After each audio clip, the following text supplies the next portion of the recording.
If you are looking for subtlety, just hit the back button on your browser right now, but don't watch the video. Brother, what's that? Because today, we're talking about one of the loudest, brashest, most hold my beer cars to ever hit the streets, the first gen Dodge Viper.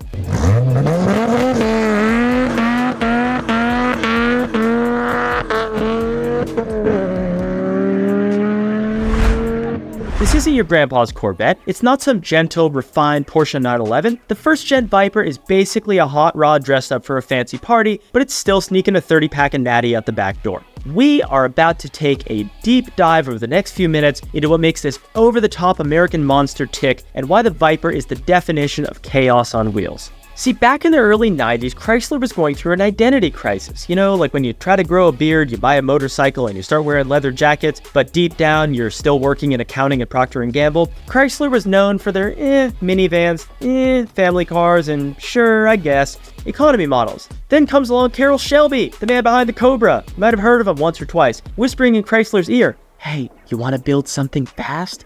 The answer? A giant V10 strapped into a car that looks like it was designed by a 12-year-old who just watched a bunch of action movies. The Dodge Viper RT10 was born, and it was everything an early 90s sports car shouldn't have been, but that's exactly why people loved it. Let's talk about the most important part of the first-gen Viper, the engine. Chrysler could have gone the safe route and dropped in a V8 like every other American muscle car in the history of ever. But nah, that's not really the Viper's style. Instead, they took an 8-liter V10, originally designed for trucks, and they said, let's make it lighter, throw it in a car, and see what happens. What you ended up with was 400 horsepower, 465 foot-pounds of torque, and if that doesn't sound a lot compared to modern sports cars, you have to remember, this thing was barely 3,200 pounds, and it was also like 1994. It had the power-to-weight ratio of a crazed cheetah. It was fast. 0 to 60 in 4.2 back in 92. That was nuts, with a top speed of 165, which was basically unheard of for an American car at the time. This engine wasn't refined though. No.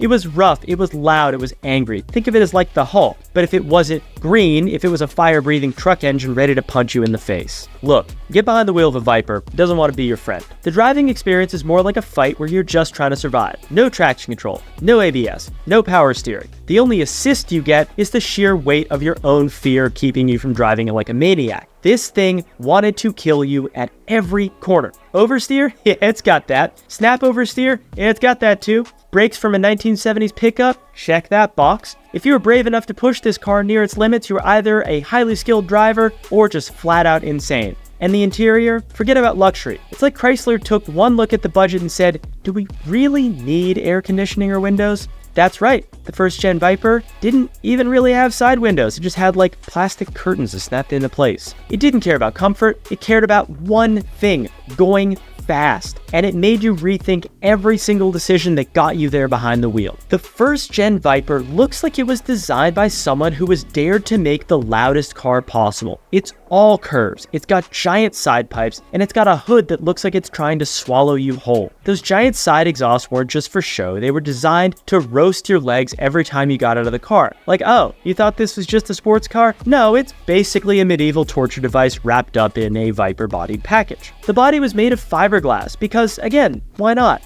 And the car's low, wide stance just screamed, I'm faster than you and I know it. It was aggressive, unapologetically so, and refused to be subtle in any way. It looked like a supercar straight out of a comic book and it had the attitude to match. So why do people love this big, dangerous monster of a car?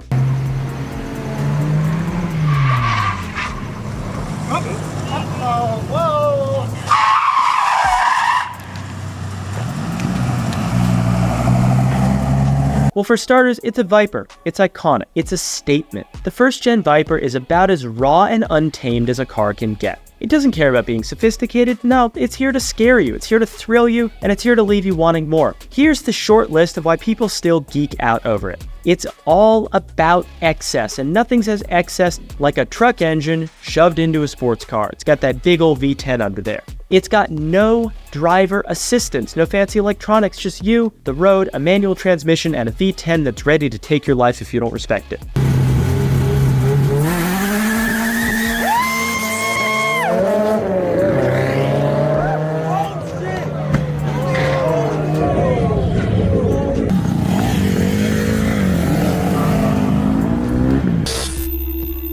The Viper looks like a comic book villain's car, and if you want attention, this will certainly give it to you even in 2024. The Viper didn't just arrive quietly. It came in, it kicked down the door, and it changed the landscape of American muscle and American sports cars forever. But with all that fun comes some drawbacks. This car was not exactly practical, like at all. The side exhausts look cool, but they'll melt your legs if you're not careful. Go on the Viper forums, read about it. No creature comforts. Who needs windows? Who needs door handles? Or who needs air conditioning when you have 400 horsepower and the skinny pedal under your right foot, right?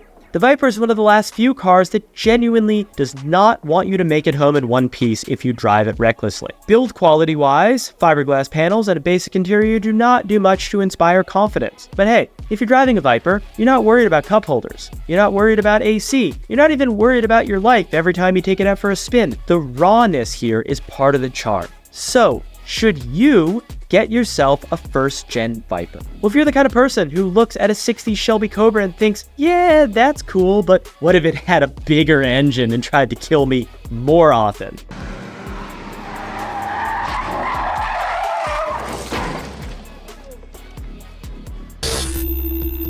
Then the first-gen Viper is probably the car for you. In a world of cars that have become more refined, more automated, and more disconnected from the driver, the first-gen Viper is loud. It's an unapologetic reminder of what happens when you throw caution to the wind and focus on power, power, power, baby. Not for everyone, but for those who dare, the Viper offers a driving experience unlike any other. Just make sure your life insurance is paid up. But you guys are getting paid? Thank you guys so much for watching this video. If you liked this one, drop a comment down below with a car that we should cover next time. Hit the like button, hit the subscribe button, and I'll see you in the next one.